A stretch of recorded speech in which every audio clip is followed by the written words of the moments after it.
इसके ऊंचाई दूरी के दूसरे पार्ट में हम कुछ और महत्वपूर्ण सवाल आपके सामने लेकर आए हैं। क्योंकि एक वीडियो में इतने ज़्यादा सवाल नहीं ले पाए जिससे आपकी समस्याओं का सारा समाधान किया जा सके, इसलिए इसका दूसरा पार्ट बनाना पड़ा और अच्छे महत्वपूर्ण सवाल लेकर आए हैं जो आपकी बोर्ड की दृष्टि से बहुत महत्वपूर्ण साबित होने वाले हैं। जिसमें एक सवाल है कि एक मीनार के पाद बिंदु से एक भवन के शिखर का उन्नयन कोण 30 डिग्री तथा भवन के पाद बिंदु से मीनार के शिखर का उन्नयन कोण 60 डिग्री है। यदि मीनार की ऊंचाई 50 मीटर है तो भवन की ऊंचाई ज्ञात करो। बहुत सिंपल सवाल है कि एक मीनार है, एक भवन है, दोनों एक ही धरातल पर खड़े हुए हैं। यहाँ से यदि मैं इसके शिखर को देखता हूँ, इसके मीनार के, ये मीनार है, ये भवन है ए बी, ये कोण देखा गया तो 30 डिग्री का कोण बनता है। और यदि भवन के आधार से देखा जाता है इसके शीर्ष कोण को तो ये 60 डिग्री का बनता है। ये 50 मीटर दे रखी है पूरी लंबाई, हमें इसकी ऊंचाई ज्ञात करनी है। मान लो ये दूरी x है, बहुत आसान तरीका। अब त्रिभुज ए बी क्यू ले लो। त्रिभुज ए बी क्यू से tan 30 बराबर h/x 1/√3, ठीक है, या x = h√3 समीकरण नंबर 1 पे आती है। त्रिभुज पी क्यू आप बी से देख लीजिए। त्रिभुज पी क्यू बी से tan 60 बराबर 50/x √3 बराबर 50x 50 अपॉन यहाँ x√3 आ जाएगा। x की वैल्यू समीकरण इससे रख देंगे h√3 × √3 बराबर 50, h बराबर 50/3 मीटर। इससे भवन की ऊंचाई हमारे को प्राप्त हो जाती है, यानी कि 1/3 होगा भवन की ऊंचाई जो होगी। और दूसरा महत्वपूर्ण सवाल उसमें क्या है कि एक मीनार है, उससे इस दूरी ए और बी दूरी पर स्थित दो बिंदु हैं जिनसे हम मीनार के शिखर को देखते हैं तो कोण कोटिपूरक पाए जाते हैं। कोटिपूरक का मतलब ऐसे दो कोण जिनका योग 90 डिग्री होता है, कोटिपूरक कहना। एक मीनार के आधार से ए व बी दूरी पर स्थित बिंदुओं से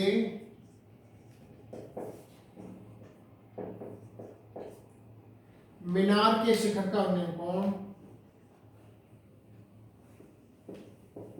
मीनार के शिखर के उन्नयन कोण एक दूसरे के कोटिपूरक हैं।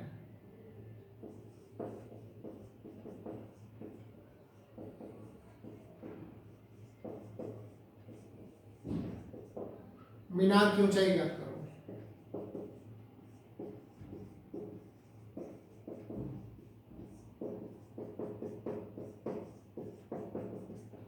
वेरी इंपॉर्टेंट सवाल है, 100% आने के चांस होते हैं इसके। इसके चित्र दो तरीके से बन सकते हैं। एक मीनार हो गई, इससे a मीटर दूरी पर,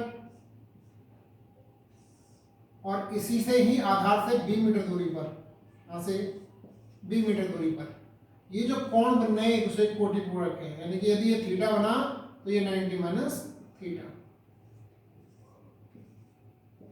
दूसरा ये भी बन सकता है कि एक मीनार ले ली, मीनार के दोनों तरफ हम इसके दोनों बिंदु ले लें।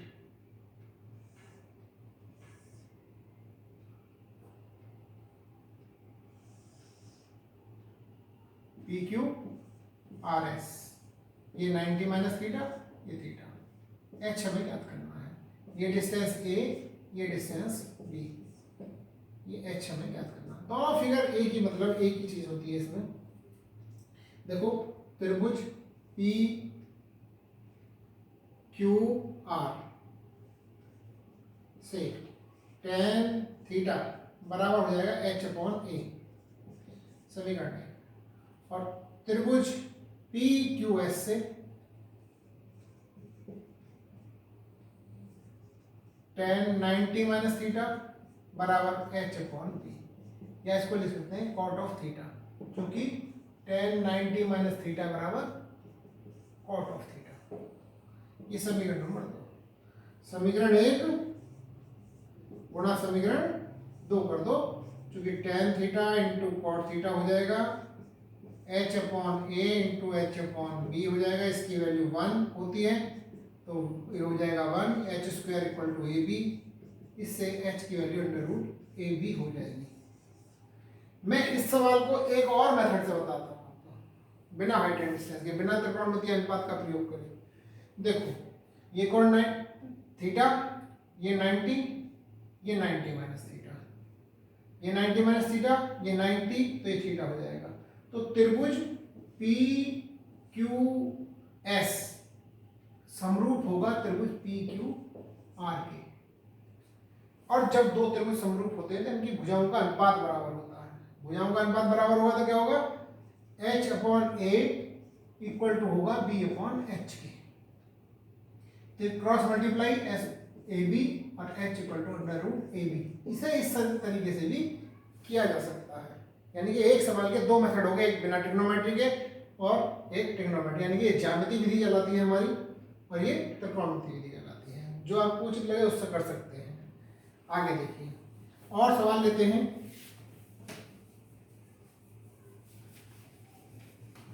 कि मान लिया हमें दो बिंदु दे दिए ए और बी दूरी पर, जैसे अभी सवाल लिखा था कि मीनार के आधार से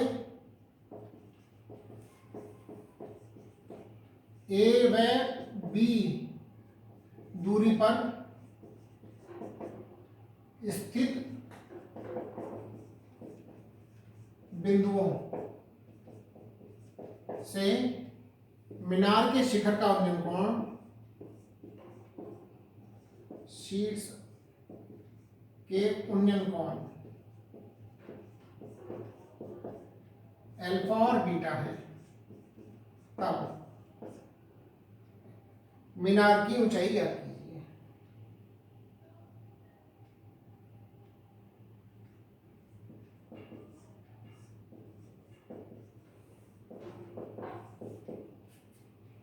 ज्ञात करो। ये भी बिल्कुल लगभग ऐसे ही बनेगी। मान लिया दोनों तरफ भी फिगर बन सकती है, अल्फा ये बीटा बन सकता है, ये h, ये डिस्टेंस a, ये डिस्टेंस b, ये दी हुई है p, q, r और s बिंदु ये हो जाता है। अब क्या अल्फा और बीटा दिए, पहले कोटि पूरक दिए हुए थे तो उसमें आसानी थी हमारे को निकालने, लेकिन इसमें आसानी नहीं होगी। इसमें थोड़ा सा तो चेंज करते हैं। tan ऑफ अल्फा बराबर h अपॉन a हो जाएगा, या इसको लिख सकते हैं हम h बराबर a tan अल्फा। समीकरण नंबर 1। त्रिभुज ये तो आया हमारा त्रिभुज पी क्यू आर से, और त्रिभुज पी क्यू एस से देखें तो क्या आएगा, tan ऑफ बीटा b यह आ जाएगा हमारा क्या h अपॉन b के बराबर, या h बराबर b tan बीटा। अब दो समीकरण मिल गई हमें, क्या क्या, h equal to a tan alpha, h equal to b tan beta. निकालना हमें tan h का मान है दोनों के पदों में, तो हमें ऐसी स्थिति लानी होती है जिससे कि हम दोनों का मान h और का मान a और b के पदों में निकाला जा सके। तो समीकरण 1 में कर दें a से गुणा ah equal to a square tan alpha और bh equal to b square tan beta. दोनों को जोड़ दो या घटा दो, h equal to a plus b equal to a square tan square alpha, b square tan square beta, और h equal to हो जाएगा a square tan square alpha, b square tan square beta upon a plus b. या इसे लिख सकते थे, घटाने पर क्या आएगा, h into a minus b equal to, ये भी प्रूव किया करा सकता है सवाल में, alpha plus minus b square tan square beta upon a minus b. अब चूंकि हम प्रूव नहीं दिया है तो प्रूव आप कुछ भी दे सकता है। यदि प्रूव नहीं देता है तो आपका आंसर जो भी निकाल देंगे वही सही माना जाता है। और यदि प्रूफ दे दिया जाए तो फिर हमें प्रूफ के अनुसार से चेंज करना होता है। जैसे और सवाल लेते हैं कि मान लिया कि एक नाव है, नाव पुल की तरफ आ रही है, एक नाव पुल की दिशा में पुल की ओर आ रही है, उसका पुल से उन्नयन कोण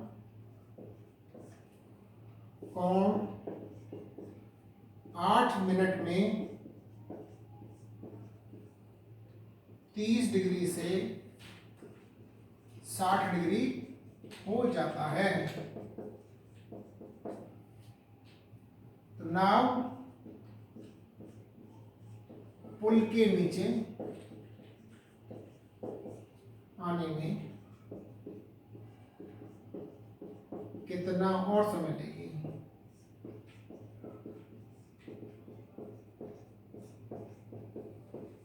मान लिया यहाँ पर पुल है, यहाँ से नदी बह रही है, नदी में नाव आ रही है, इधर नाव आ रही है, किसी समय यहाँ देखी गई और इसका ये उन्नयन कोण जो बनना था वो 30 डिग्री का था, और 8 मिनट बाद देखा तो इसका उन्नयन कोण 60 डिग्री हो गया।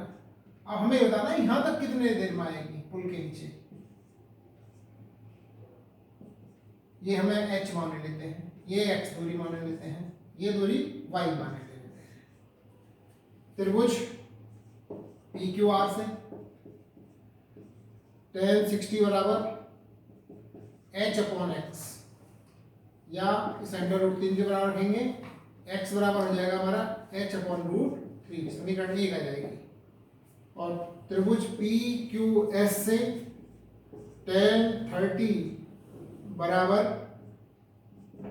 h/x प्लस y, या 1/√3 equal to h/x plus y, या x plus y equal to h√3। इससे समीकरण 1 से h का मान इसमें रखो, x का, तो y का मान मिल जाएगा h√3 माइनस h/√3, 2h/√3। अब सवाल यहां से बनता है हमारा, समीकरण 3 मान लेते हैं कि पहले कितनी दूरी चली, y दूरी, 2h/√3 दूरी तय करती है 8 मिनट में, तो h/√3 दूरी तय करेगी कितने में, 8/2h/√3 इंटू h/√3। ये कैंसिल, 2 4 8, यानी 4 मिनट में। इस प्रकार से मैंने हर प्रकार के सवालों को आपके सामने प्रस्तुत करने का प्रयास किया है, लेकिन फिर भी कहीं हाइट एंड डिस्टेंस में आपको परेशानी आती है तो आप इसमें मेरे से व्हाट्सएप पर इस नंबर पे कांटेक्ट करके मालूम कर सकते हैं, फोन करके आप इसके समाधान ले सकते हैं। आज के इस वीडियो में इतना ही, बाकी का नेक्स्ट वीडियो लेकर आपके सामने फिर प्रस्तुत होंगे।